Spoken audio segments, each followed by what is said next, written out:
In story number 1, we'll look at the things we sometimes do because we feel pressured or want to please friends, which can really get us in serious trouble. I don't even know what came over me that day, but I made a little mistake that cost me my man. The worst part is that I don't even know the main reason he suddenly lost attraction to me. I don't even know why he suddenly lost interest in me. Imagine being told in the face that he had lost interest in me after one silly mistaka. I know I shouldn't have done it. I wish I had done things differently, but I couldn't. I lost him because of my mistake. Sometimes trying to make people happy or seeking validation from other people, including your friends or family, may sometimes lead you into trouble, and you might lose someone you thought you would live your happily ever after with. Seeking happiness and validation from others, including friends and family, can sometimes lead to trouble and result in losing yourself along the way. Imagine losing someone you thought you'd spend your life with and grow old together, suddenly losing interest in you. I know someone who's been through what I've been through. Please share how you handled it without losing yourself. So here's my story. I'm a 24-year-old woman. I met my boyfriend Alex, a 28-year-old man, at a festival in Times Square. He saw me with my friends because I was going with the going. He then asked one of my friends who he'd known from high school to join them. My friend Polly came to us and said her high school friend had asked us to join them, so we said, "Why not?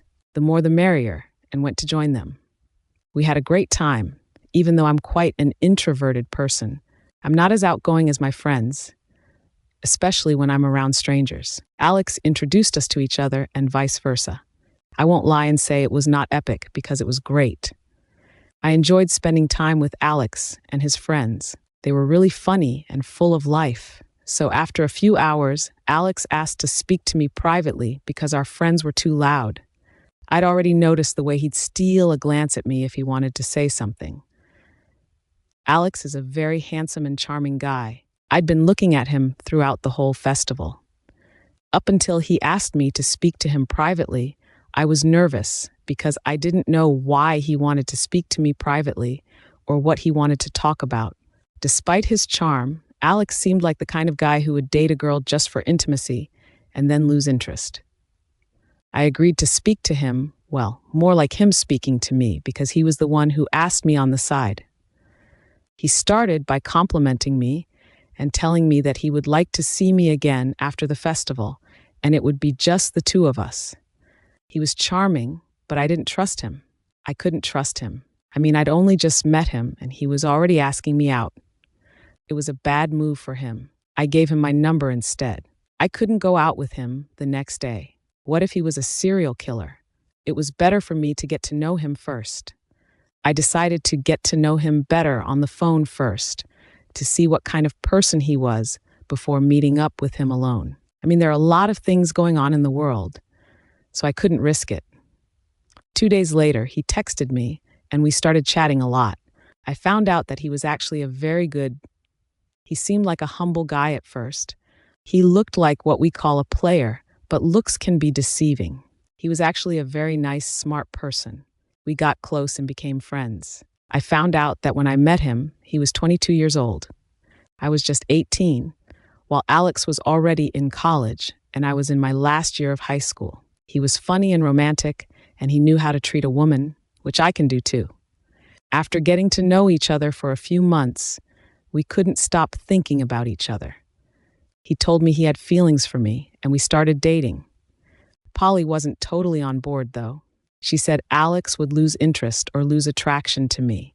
I thought she was just jealous, but it turned out she was right. Looking out for me, I regret not taking Polly's advice. We had been dating for 3 years, and everything had been perfect. Alex was handsome, charming, and kind, and I had fallen deeply in love with him. But on that fateful night, I had let my guard down and made a mistake that would haunt me for weeks to come. My friends and I had planned a girls' trip to get away from it all for the weekend. I was living with my parents in Branston and would go to Alex's apartment every now and then. Our relationship we were really happy and in love. I don't know why he suddenly lost interest. I knew my mistake wouldn't make him lose interest. We were doing really well, and it seemed like it was going to last. I had hoped that I was sure we'd end up together forever. I'd even introduced him to my parents, and my mother loved him so much that she treated him like her own son. But I guess I'd introduced him way too soon. The girls and I went to Dubai for our weekend getaway. We had so much fun. The trip was everything I'd hoped for: sun, sand, and we had a great time on our trip. But on the third night, I made a mistake. We met up with some friends who were also on holiday, and we joined parties and had a great time. We were all old enough to take care of ourselves. So I had a few drinks while Alex started drinking as well. He was stressing me out. He'd been acting a bit off in Dubai. I didn't know what was going on with him, because if I asked him, he would just blow up. I thought he was going through something serious. So I gave him some space. A few days passed, and his behavior got worse. I had a feeling that we would argue a lot. I even suspected that he was cheating, because whenever I went to his apartment, he would just act weird or go out with his friends. It was like I was dating his apartment furniture, because he was never home. Our intimacy had also started to suffer. He would suddenly lose interest during the trip with the girls was just what I needed to unwind and forget about Alex's issues that he didn't want to share with me. While we were in Dubai, we met a group of friends who were there to celebrate one of their friends' birthday. They invited us to join them, and some of them were Freda. While some went with their girlfriends and others went alone, I missed Alex so much. However, I couldn't let him and his issues ruin my weekend getaway, so I pushed everything back and lived in the moment. I had too many drinks and I was feeling carefree and silly. Before I knew it, I was dancing on the table and singing. I was singing at the top of my lungs, and the guys were laughing and cheering me on. I loved the attention I was getting. I was letting my wild and happy self loose a little as I was busy dancing and having fun. I saw this guy by the bar of the club that we were in. He had piercing blue eyes and a charming smile. He was standing I was at the bar watching him with interest, and I couldn't help but feel drawn to him. I knew it was wrong, but I couldn't resist. He kept looking at me with his sexy eyes. I decided to stop dancing and catch my breath, so I went to the bar to get water because I was too sober. He came over to the side where I was getting my stall. He gave me a glass of cold water and introduced himself as Michael. He was even more charming when you looked at him closer. I didn't believe him because I knew I had 2 left feet when it came to dancing.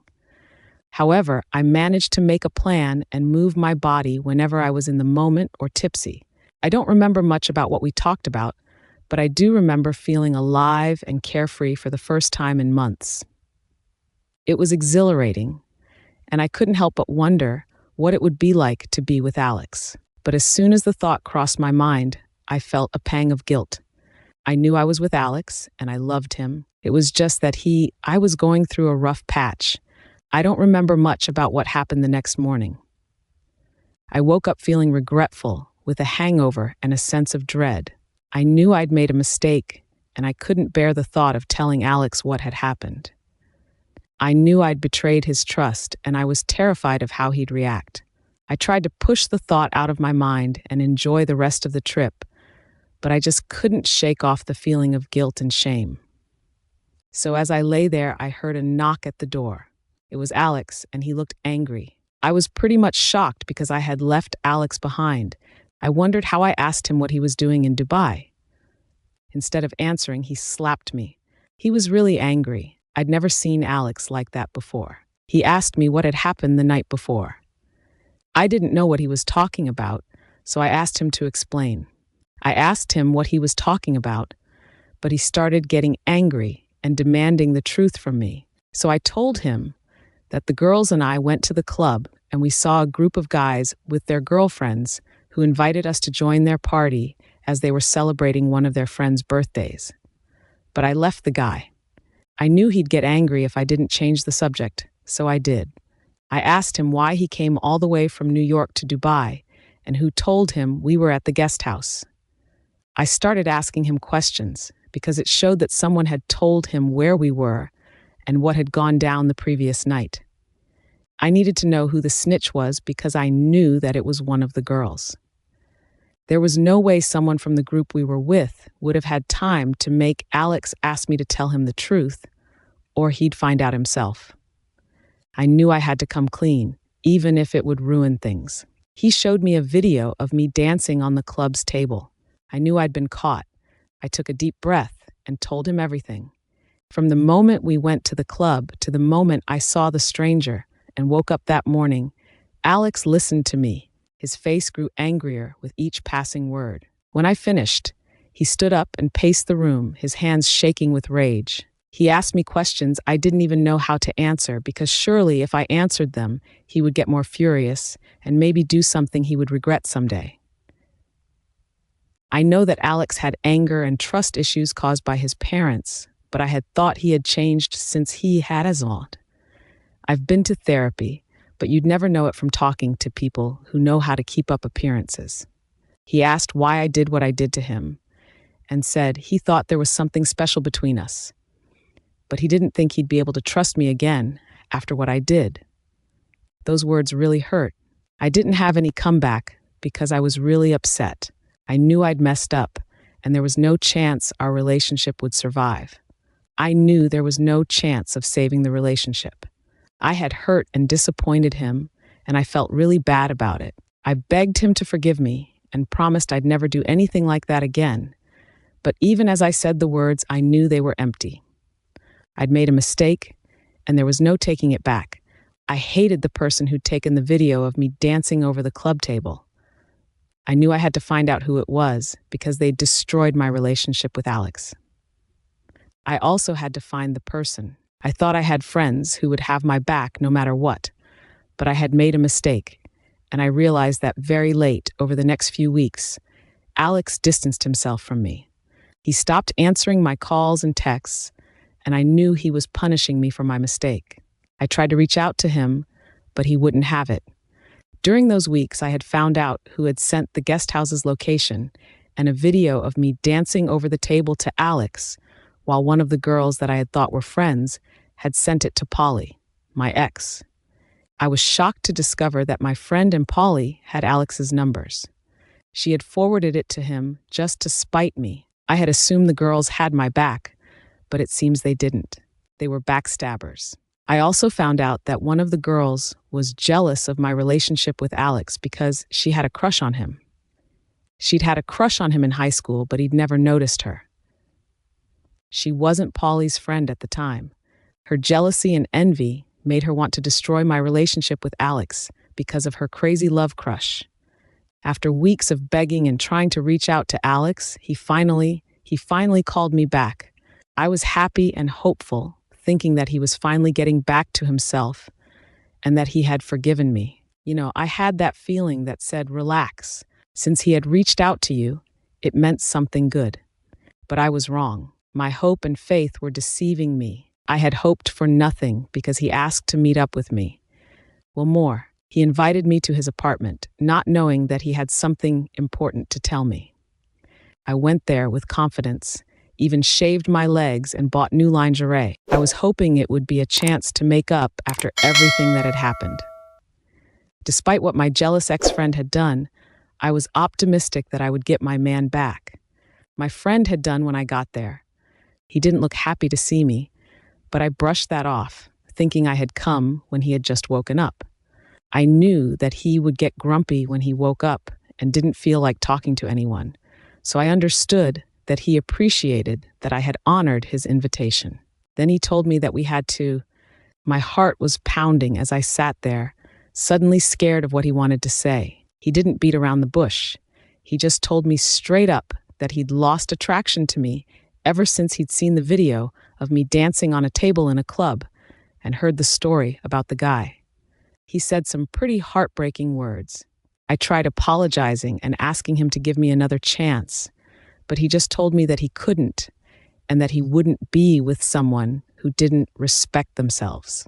I admit I messed up and was nasty to the guy I saw at the club, but I didn't go any further than kissing and touching.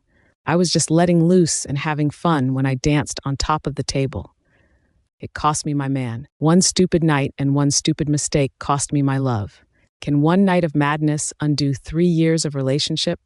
I wish I hadn't gone to that girl's weekend away, but I wanted to rewind because Alex was also distant and didn't want to speak with me.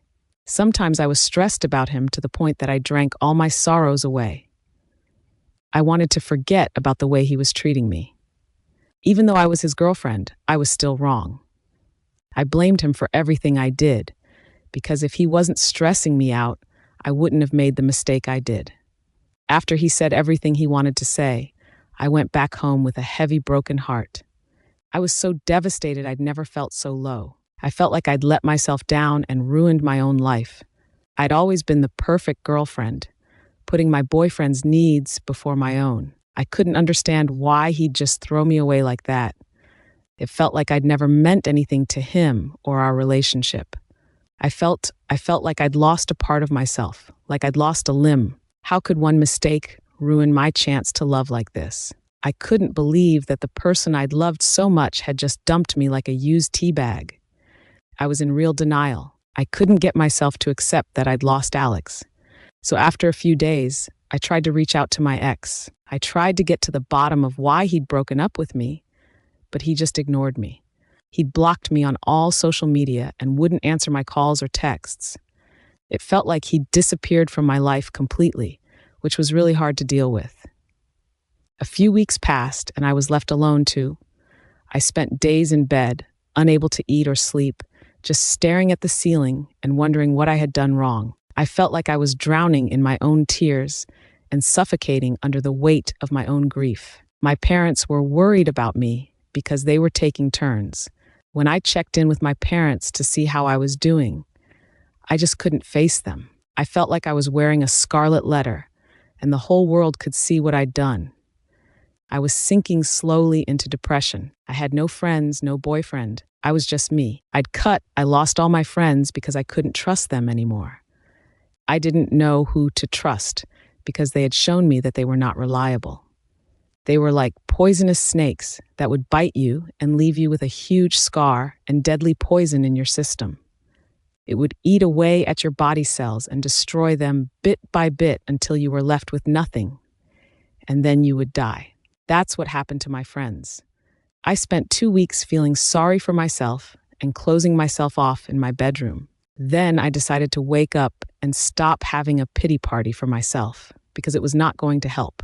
I realized that I couldn't undo the mistake I'd made or bring Alex back, so I decided to get up and move on.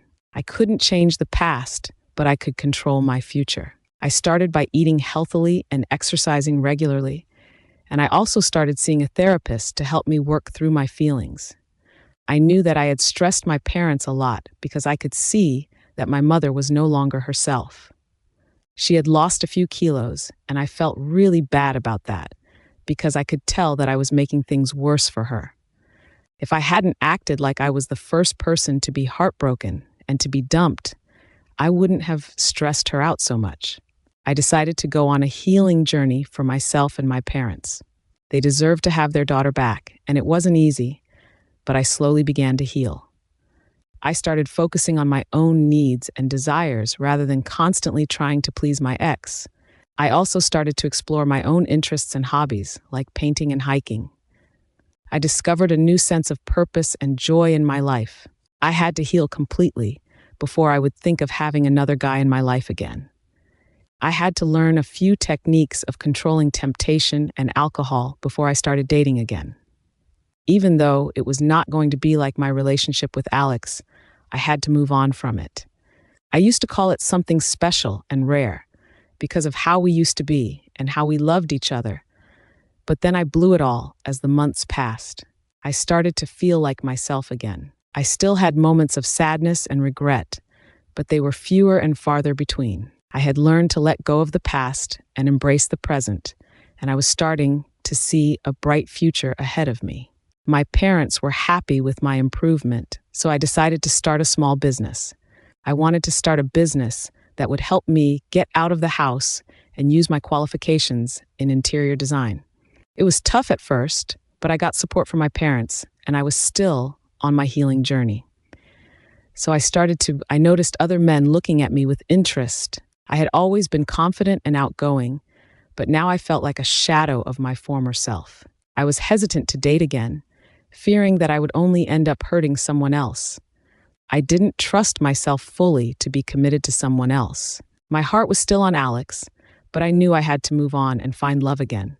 So a few months later, I met a man named Jonathan. He was kind, funny, and handsome, and he saw something in me that no one else had seen in a long time. We started dating, and I found myself falling for him. Jonathan was different from Alex. He wasn't. He wasn't perfect, but he was real. He had flaws and imperfections, just like everyone else. As I got to know him, I realized that I didn't need someone who was perfect. I just needed someone who was real, someone who would love me for me, even with my flaws and imperfections. As the months passed, my relationship with Jonathan grew stronger. We laughed together, cried together, and supported each other through thick and thin. I realized that I had found love again. I had even introduced Jonathan to my parents. Well, my parents were very welcoming and warm. My father became overprotective of me after I went through a rough patch. He was worried about me and wanted to make sure I was okay. You know what they say? Your past always finds a way to catch up with you, or your karma always finds a way to knock on your doorstep. What happened to me during my happy moment was the meaning of those phrases. When you think all is well, you've healed, moved on, and finally found true love and happiness, there will always be a catch-22. A year later, I was happy. My life had finally fallen into place, and I thought I'd found my happy ending. My business was going well. Jonathan had proposed after a year of us dating. He'd tried proposing after a few months, but I turned him down. This led to a huge argument where I felt like I was stringing him along. I was also still stuck on my ex, my boyfriend, which was kind of true because I hadn't fully recovered from the breakup, and I still needed more time to learn more about him and learn to love him fully without looking for Alex in him. He didn't talk to me for days until he came back to his senses and allowed me to explain why I had turned down his engagement proposal. Since then, I knew that Jonathan, he loved me despite everything and saw me for who I was. But there are always people who try to ruin a good thing. So months after Jonathan had proposed for the second time, someone had decided to ruin my life. Jonathan showed a video of me dancing on the club's table during the trip that I had taken with my ex. My girlfriends and I were shocked to see a picture of me getting up to all sorts with a stranger I'd met in Dubai. It seemed like my past mistakes were catching up with me. I didn't know what to do. I was genuinely surprised and upset by the sudden humiliation. Jonathan was angry at me for keeping this information from him. He also ended things with me and called me a liar because I hadn't been completely honest about my past, while he had shared a lot about his. I understood his anger, and he had every right to be upset, but I couldn't beg him. I couldn't allow myself to nag. I couldn't beg him to stay like I did with Alex. I told him that if he wanted to leave, the door was open. The only thing I couldn't do was beg and nag. I wished he hadn't left, but I couldn't stop him. As he was leaving, he told me that he couldn't be with a woman who didn't respect herself. He said that if he stayed and tried to make things work with me, it wouldn't be the same, because he would look at me and see the video and a picture of me in Dubai.